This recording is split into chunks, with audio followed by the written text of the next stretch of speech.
Hello everybody, just give me a second. Okay. Hello everybody, this is G-Free, and today I thought I'd bring you something a little different. Now I know it's been a while, but I've actually been looking through some of my past videos, and part of the problem I think is that they don't have too much happening in them sometimes, and there's these whole dead periods, and they're all fairly long. So I've been trying to at least get games that are either more compact, or if they're going to be long, lots of things happen that I can point out and talk about. Or at the very least, if they're going to be long games, I guess I'll have to start editing them in between. So, this is a relatively fast game, and I was talking to some people and they're like, we wouldn't mind one-sided games if it was interesting, entertaining, something to learn, so on and so forth. So here's a game where I play on the Radiant side, and we're all discussing. We are two mans. I am with J Speller and 343 again, and DIS and DDD are another two-man. Now the enemy team, everyone except Kid is in a four-man pre-made. So what happened is that we saw them first pick a Terrorblade and a Mirana, and immediately what we're thinking is early aggression. Why? Because Terrorblade. Let's talk about what Terrorblade does. Terrorblade is a very, very specific carry. And this is something a lot of people don't really think about. They think a lot about, oh, supports, what utilities does this support have, so on and so forth. And you need to understand that all carries have a very specific role and situation to which they're suited for. So, Terrorblade. Terrorblade is best suited for games where enemy teams don't have a lot of nuke power. Why? Because, as you can see, his base starting health is 435. It's the lowest base start, one of the lowest base starting healths in the game. Crystal Maiden starts with more health than he does. Now, his benefit is that he starts with 7 armor. That means that if his lane has a lot of right click, if he's up against a ranged lane, he's not going to take too much damage from harass. But if you're up against anything with nuke power, you're doomed. And well, if you first pick Terrorblade, you need to be prepared for the fact that the enemy team is going to be picking nuke against you. So, especially if you know that, as you can see, so we basically counterpicked the Terrorblade, and it just fell into place that everything else on their team was relatively squishy. Because Zeus has a whole ton of nuke power. I have quite a lot of, well, I don't have nuke power, except in my ult, but I do damage. Oh, by the way, my opening was Courier, Wards, a Ring of Protection, and Tangos. I gave 2 Tangos to the mid Zeus because he was trying to rush a bottle. So, my personal preference for Terrorblade openings tend to be a Gauntlets of Strength. I think an early Drums of Endurance really wouldn't be... You can't really go wrong with that because you need that base stats. Like, he's up against a Shadow Demon and Sven, and these two were a two-man, so they handle their lane pretty well. But let's talk about me. So, Ward's going to standard places, this one so that Zeus can see here, and this one so that we can see any ganks incoming, mostly because of Mirana. So Mirana's going to stand here, she's going to fire an arrow into lane, and you get the drill. So, all the lanes actually have all of the lanes that my team is up against have a fair amount of kill potential, though in different teams' favors. So, for instance, bot lane has kill potential for the Dire team, because Mirana lands an arrow, Timbersaw can easily do a whole ton of nuke.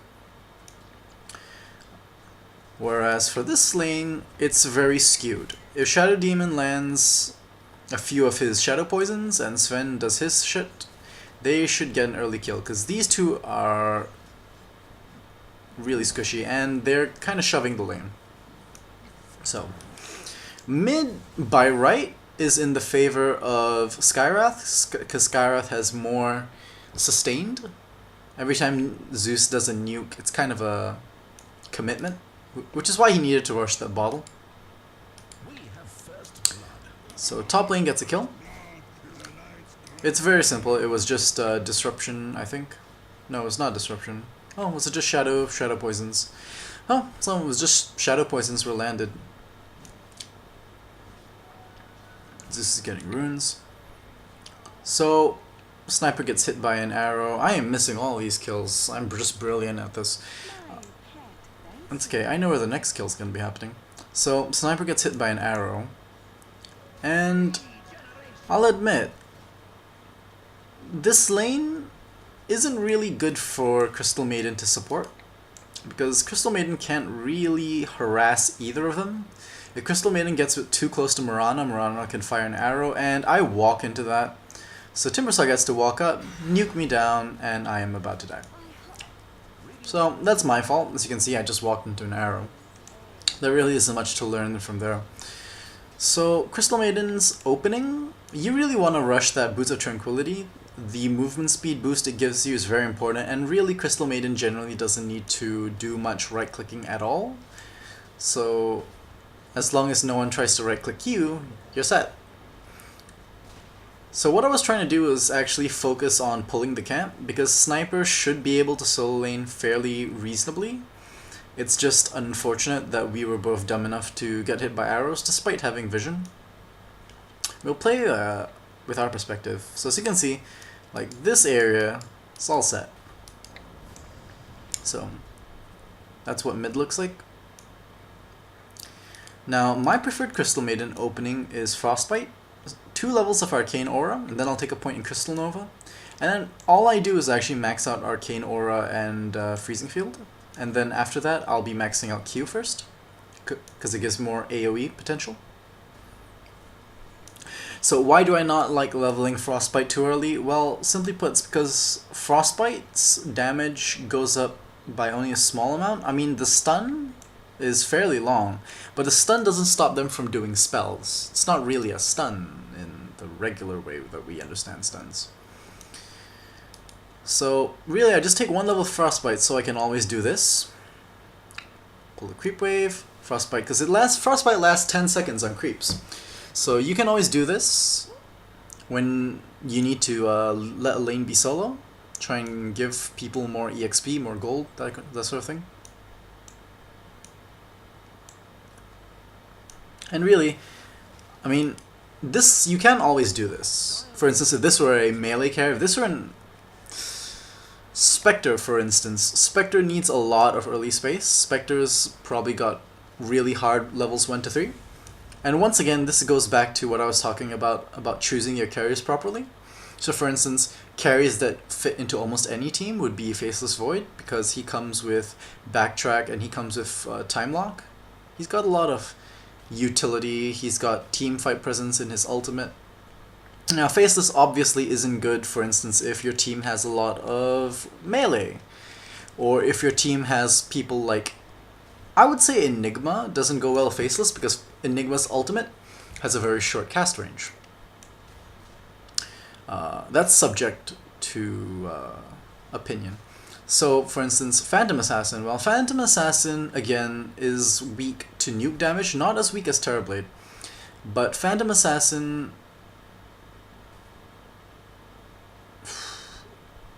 Phantom Assassin actually fulfills some of the similar roles to Terrorblade, but Terrorblade is more sustained because of his ultimate. So Phantom Assassin is good for ganks, for a ganking team, whereas Terrorblade is better off for sieging, pushing. And then, for instance, people like Spectre can do a little bit of both, and Spectre's a really, really strong hard carry, but Spectre's weakness is that he needs a lot of early space. He needs a support that can harass a person pretty hard. Generally, Silencer is considered a very good one, though in the mid-game they have a questionable synergy. So we see this coming. We know that he's there, which is why we're hiding down here.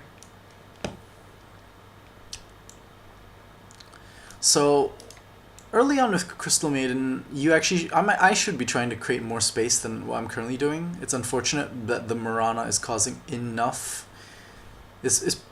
putting the fear of arrows into our hearts. She pulls the creep wave over here. I'm not sure what she was intending to do, but this actually gives us more vision. But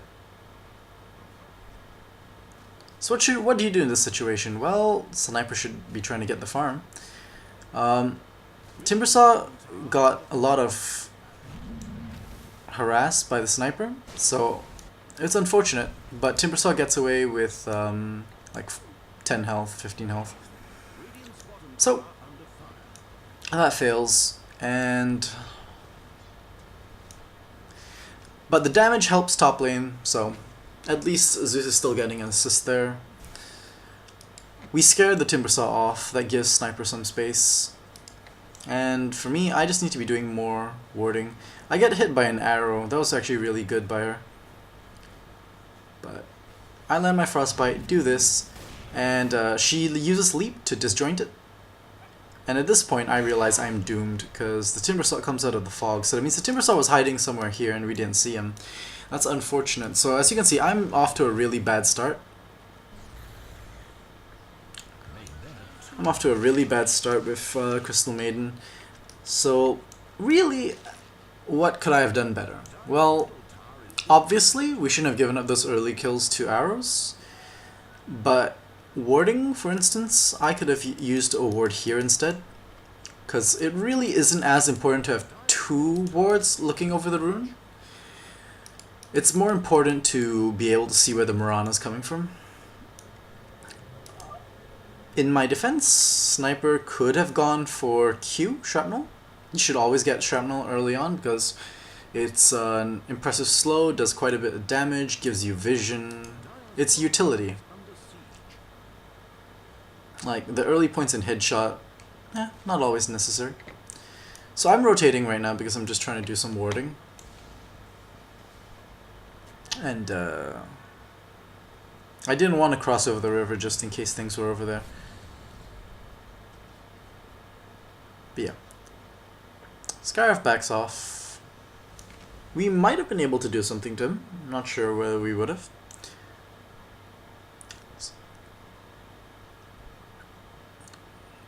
Now I know this is a really, really slow opening, but I can promise you the game does get pretty damn fun. For me, especially. Like, it's not other people doing things and me commenting this time. I actually get very relevant to our fights. Also, before we continue, can I just comment about how awkward her feet are in this Arcana? Just floating around like that. I don't know, it seems weird to me. I get really uncomfortable. More uncomfortable than I am about the fact that she has, like, separate physics for her boobs. For each boob. They, like, go in different directions if you actually look at it. I leave the Sniper to his devices. Like, he should be fine. He needed to have gotten points in Q. Now, the reason why I put the rune here is because the ward here this time is because this is the point in the game when people like Skywrath will be rotating, Mirana will be rotating, and we need to see when they rotate between lanes. Putting a ward here is stronger when you know people like Pudge or Mirana are coming. But I mean, they're shoving the lane, we're generally close to our tower. If we still get hooked, it's really just our fault. So Skywrath puts these illusions here, it's a bit too obvious, so we're not worried. And top lane is getting shoved pretty damn hard, but the Sven is doing very well for himself, so I can't really complain because we need someone to come online. So my team did pick around the fact that I had Crystal Maiden highlighted, which is why, as you can see, aside from Sniper, everyone kind of uses quite a lot of mana. And really, Crystal Maiden and her aura are just amazing, which is why I am always of the opinion of maxing out Arcane Aura. So they get a kill up top, that's always nice.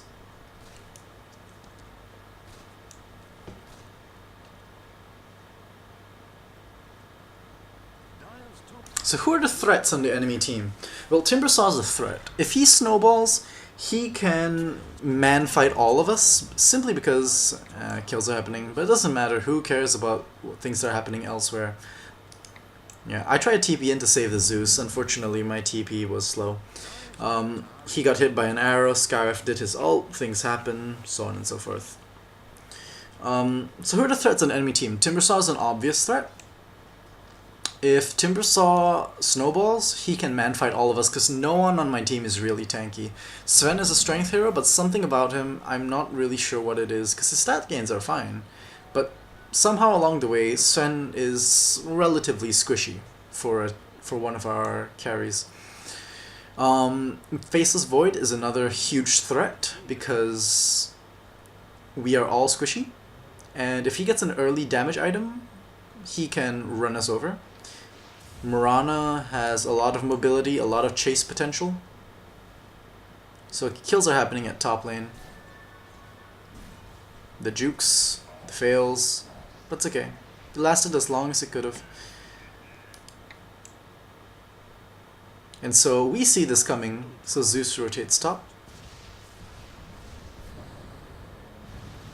And I'm coming in.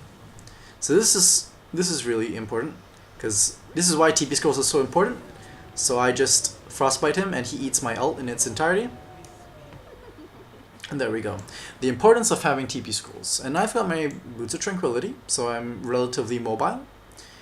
So immediately after Boots of Tranquility, my preference is to a mobility item. Blink Dagger if you can afford it, or for Staff if you can. Now, despite the fact that I am not doing too well, I'm relatively online. Because Crystal Maiden doesn't need a lot to come online. That's really the benefit of Crystal Maiden. I think I might have mentioned this before, but Crystal Maiden is a hero that should generally win you the game level 1 to 3. I just rotate on top, so I know she's here, and whoop. I wasn't actually planning on taking the kill, but Zeus had brought her down too low. So, as you can see, I'm right now just trying to make up for the fact that I had a really bad start.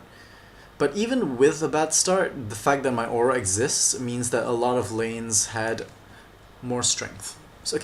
So I know the maxing out of Arcane Aura is questionable to some people.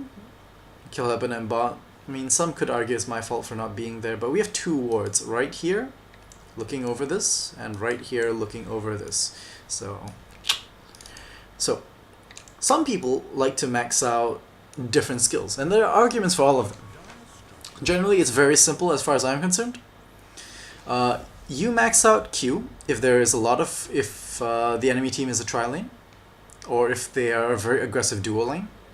Like if I were on the enemy team's top lane, and I were Crystal Maiden, I would have maxed out Q, because Sven and Shadow Demon really want to just run in.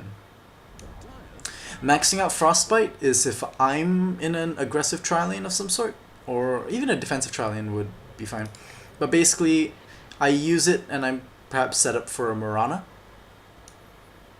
Maxing out Arcane Aura is when you're trying to facilitate your entire team. And often I found that to be good enough. So the enemy team gets 3 kills up top. And it's a little unfortunate. So who are the major players on my team that I need to look out for? Well, Zeus. Now, Zeus mid is... It's not popular, and a lot of people find it very greedy for a variety of reasons. One, because it is greedy. It doesn't really need Zeus doesn't really need a lot to come online, but the problem with Zeus is he kind of wants a snowball, and so he kind of wants to be greedy. And when he's greedy, you can sometimes unintentionally harm other lanes. So this happens, and everyone starts rotating. I'm not really sure why we were doing this. I think we just felt that we wanted to gain some space. And especially, like I said, we have Zeus who wants to snowball, we have me, and Crystal Maiden, like I said, doesn't really do much later on in the game. We have Shadow Demon. We have 3 early gamers. And Sven, even as a carry, isn't the hardest of carries. So they land an arrow on the Zeus from a good distance, they silence the Shadow Demon, and they actually have a good start, but they all walk into my ult. And so... And of course, as you can see, Faceless Void comes in and assassinate. So we actually have a great team fight right there. They actually started with an advantage, but they focused down the wrong people. They stunned the Zeus, they silenced the Shadow Demon, and really at that point, your focus should be either focus down Crystal Maiden or focus down or focus down Sven. Like, Sniper was a little too far back for them to go on. That's why they needed... If they were to go on Sniper, Faceless Void would need to dive, Timbersaw would need to dive. No, Timbersaw couldn't dive because Sniper was here. Mirana would need to go on him. Skyref would need to go on him. Like, they could have focused the Sniper if they wanted, but there wasn't much coordination from them. And so I ended up landing my ult on all 5 of them. Because Faceless Void ran away and then came back, and he ended up walking through my ult.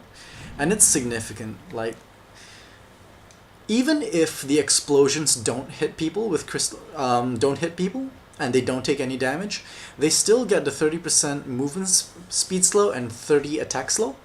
And that's significant early on in the game, like very early on or right now. That was beautiful. Like, my team forced a clash where I would be at my strongest. And so because of that, I have a Blink Dagger at 18 minutes, despite the fact that I've been buying wards all the time. So let's actually look at the opponent's perspective for a while. Like, as far as they're concerned, they just had a huge loss down mid.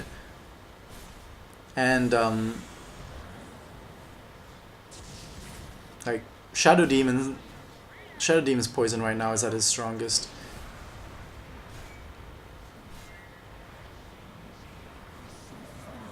Yeah, there wasn't enough damage that could have been done, unfortunately. So they don't know where we are. They don't have wards up. Mirana tries to fire an arrow. Zeus dodges it. And she leaps in the wrong direction, so... I think she's trying to get herself denied to Roshan, which would have been the right move, but...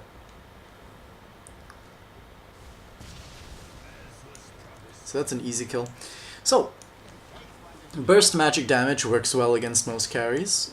So for those of you who aren't really aware, or don't play much ranked, or don't follow the competitive scene, the current meta has a lot of burst involved. Like, your team needs a carry, but your team also needs someone who can burst. So I blink in, try to get a Frostbite off. And you know, he's not there, so I just back off. That could have, Skyref was nearby. He actually popped out in the fog for a bit. So if I had stayed too long, that would have been a horrible turnaround. But between Shadow Demon here and Sniper, I think we would have been fine.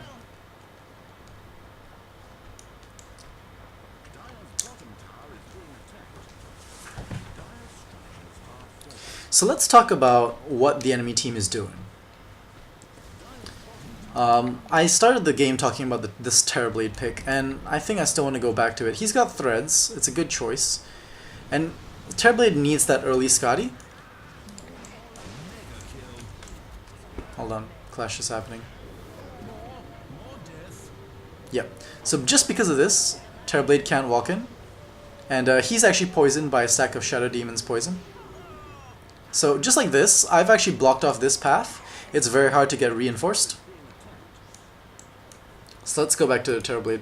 Terrorblade is one of those heroes who needs a lot of early health. And Skadi, which is what Orb of Venom builds into, is a very core item for him. But especially against a lineup like mine, you cannot try and rush it. You need to go and get yourself some health. If you are someone who likes to play Terrorblade, please always keep in mind that if you have to buy an early Gauntlets of Strength, it's okay. It's relatively cost effective, and even if you sell it off later, you're not losing too much gold. Don't try and get greedy and rush for an ultimate orb when the enemy team has people like Crystal Maiden and Zeus and Sniper and Sven, and all of them have huge amounts of burst damage. Like, I do feel a little bad because we picked heroes that obviously countered it, but at the same time, that's part of the problem. If you're gonna pick something and you're gonna insta-lock it that early, you need to be prepared for the enemy trying to come in on you. And I mean, Crystal Maiden with Blink is a huge threat, because she can now blink in and frostbite you. Like, as you can see, they're too squishy. They're too squishy right now. Everyone on their team is squishy except for Timbersaw. So yeah, as Crystal Maiden, you pretty much just wait, you hide, just try and get things done. The career kill was because the Sniper had illusions here. So when the courier came by, it died.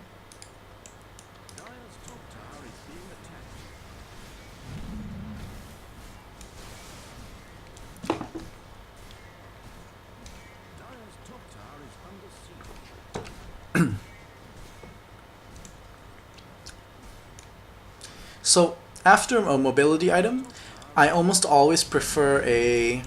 Yeah, I got a Frostbite off on the Terrorblade, and he dies. He was trying to come back in to sunder me, but that happened. After a mobility item, my preference is towards a tank item. So BKB is the obvious choice. Drums is something you can go for if you don't know what else to get. Zeus gets hit by another arrow. Same shit, different day. And the reason why I go for something tanky rather than, and the reason why I don't usually build mech on Crystal Maiden is because Crystal Maiden dies too quickly often for mech to actually get popped off. Like, you don't usually want to use mech to save yourself as a support. So if you're using mech to save yourself, clash happens here. I waste my ult, unfortunately, but I mean, I used Frostbite. That's about the best that could happen. Things might have been different if my ult had been in place to save the Shadow Demon. So, why do I go for a BKB or maybe a Drums of Endurance rather than mech? Well, because even though Crystal Maiden has the mana pool to support mech and the regen to support a mech, Crystal Maiden doesn't have the health to survive long enough to get the most out of a mech. So I want you to think about this situation. You've got an entire team fight going on. You're squishy, and any enemy team that's coordinated enough will be able to kill you outright. You could pop the mech to save yourself, but if you do, then your team isn't gonna have the heal. And yeah, the armor boost is one thing, but you still want to try and make sure that your entire team takes some amount of damage first. Which is why, for instance, some people prefer mechs on tanks. Which is why you'll see like Razors getting mech, Vipers getting mech, because these are all relatively tanky heroes. And they can go in first, take a little bit of damage, pop mech, because by then other people have taken damage. I eat an arrow, that's unfortunate. But this happens to Mirana, she gets outright deleted. So does Terrorblade. And this is the unfortunate thing, when you're behind with Terrorblade, you need to get your survivability. And unfortunately, he's got the Genghinsei Blade of Alacrity. That's not going to help you, because you need health. You need base health when you're up against magic damage.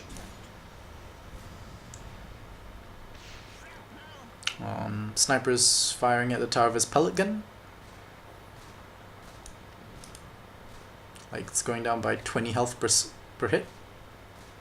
So eventually it'll go down. Don't worry, guys. Me and my pea shooter will do work. I mean the sniper's okay. His laning was a bit iffy, but so was mine. Mirana lands her ult. Mirana does her ult, sorry, and we don't know that it's been cast, but we back off for some inexplicable reason. But Faceless Void comes in, and as you can see by this point, I'm squishy. But I decide to just do my ult, and I turn it around, I kill Faceless, and then the damage from it enables Zeus. And Terrorblade, even after landing an optimal Sunder, he just melts. And Zeus is building Refresher. So, I mean, I can't begin to talk about how important it is as Terrorblade to build health. Let's talk about the Faceless then. So the Faceless built Mask of Madness, which needed to be up a lot earlier, and the problem was, as you can, let's put the gold per minute, he's got none. If you've got Mask of Madness, you kind of want to go into your jungle a little bit, but we dominated their jungle too. I think the only thing the Faceless Void could have considered as a transition instead of Mask of Madness was to go straight for a BKB. Like, that would have helped an awful lot. It would have been more expensive, I'm not sure if he could have afforded it, but it would have been the right choice.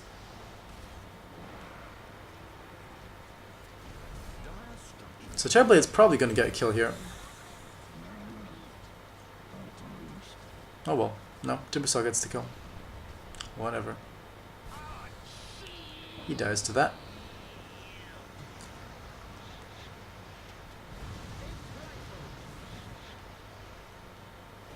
So you can see, I'm actually trying to come around and trying to save the Shadow Demon. I stopped the Terrorblade because my Frostbite only really stops right click. And I mean, Terrorblade's the only one who really uses right click. We split up, and he dies. And I actually resigned myself to dying.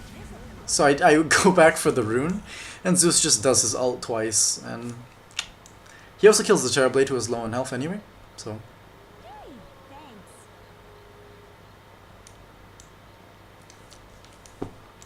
I'm much closer now to my BKB.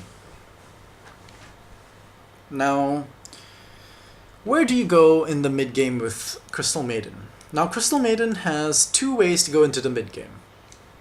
She can go for utility or clash.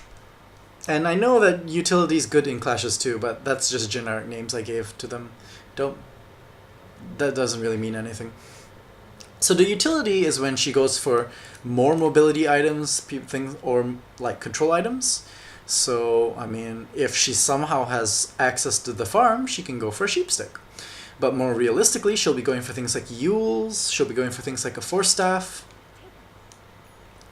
If she doesn't have a blink, she'll go for a blink. Some people still say that she can go for drums, even later on, because the movement speed is good and she could use the strength. That's a reasonable excuse to get that. Now, the Clash transition is basically a Ghanems. It's very risky, and you can only do it when you're already winning. But your ult, when you have a Ghanems, is intense, because the movement speed slow goes from 30% to 50%. The attack speed slow goes from 30 to 50. The damage done spikes significantly, and you do a whole ton of work.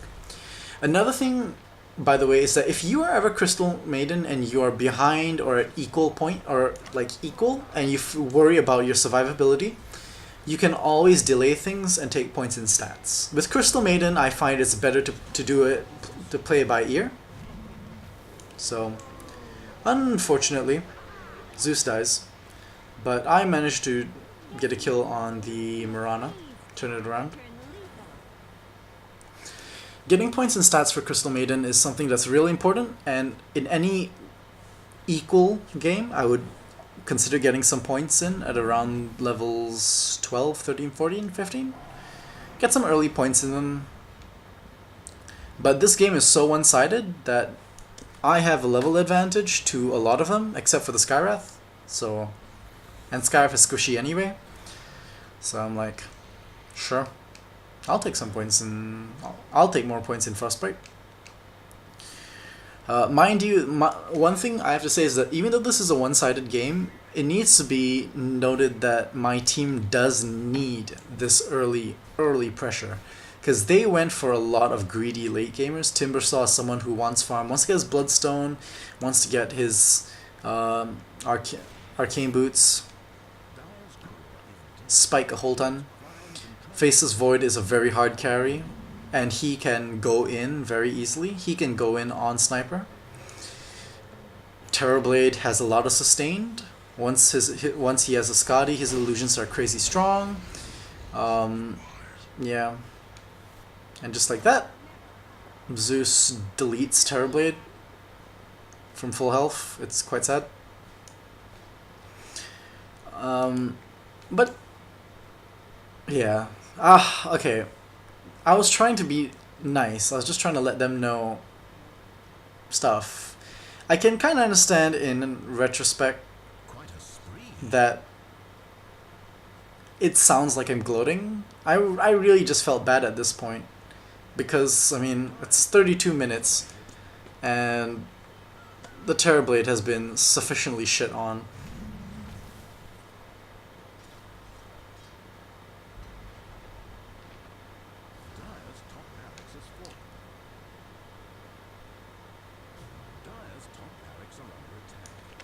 So as you can see, I'm going for a point booster.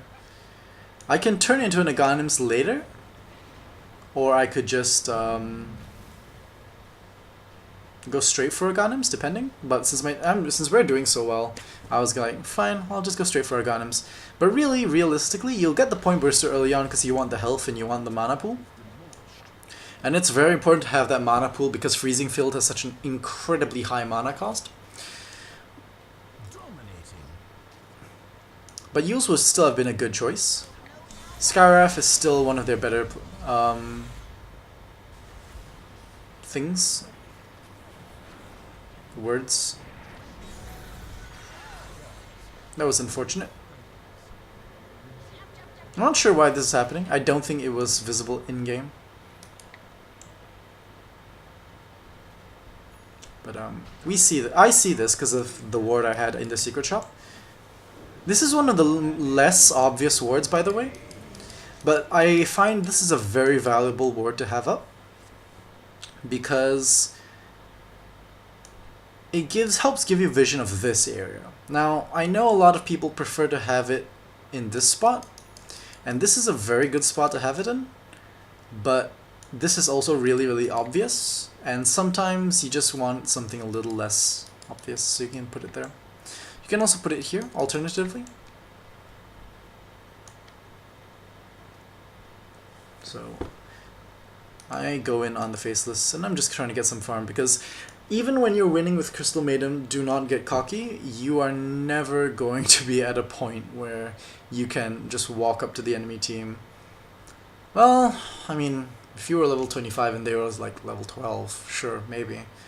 But I mean, she's squishy. She's very squishy. I mean, at level 8, who's at an equal level? Sun. No, he's a strength hero. Let me be. Okay, Zeus. At level 18, and I have things like point boosters. I have ogre clubs. I have a blink dagger. Sorry, I have a black king bar, which gives me 10 strength. I have 1,680 max health. The Zeus still has more. I mean, he has also more farm. He has Aghanims. But yeah. That happened. Actually, at this point, let me just show you what that looks like for the enemy team.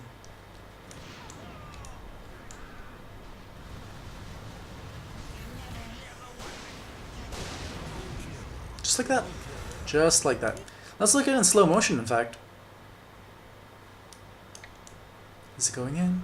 Look, it's Sniper, guys. We can go kill him. We can go kill him. We can get a kill. And then we can turn this game around. Yes, he's trying to stay there. He's trying and get us. Go in. Go in. Land arrow. Faces void ult. Arrow missed. It's okay. He's in a chronosphere. Yes, Skywrath. Everything dies. Fire your fists at him. Oh my lord. Lightning. That's what happens. Mirana was somewhere there, but she died. I mean, the Timbersaw's doing the best he can. He's got Bloodstone, he's got Shiva's Guard. The only thing that could have possibly changed things is if he had a pipe instead. I should set this back to it. Yeah. That was a very well-timed BKB execution. About as well executed as the enemy team, in fact. To this point, I don't think there's any point like playing with the fog.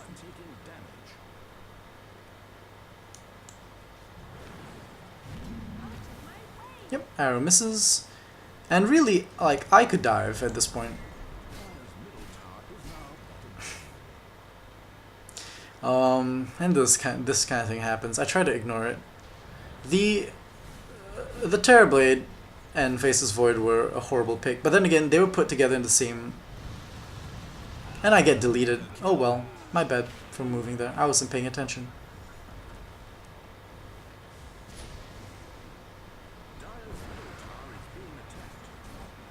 And Terrorblade's just, I can go in, I can get a kill.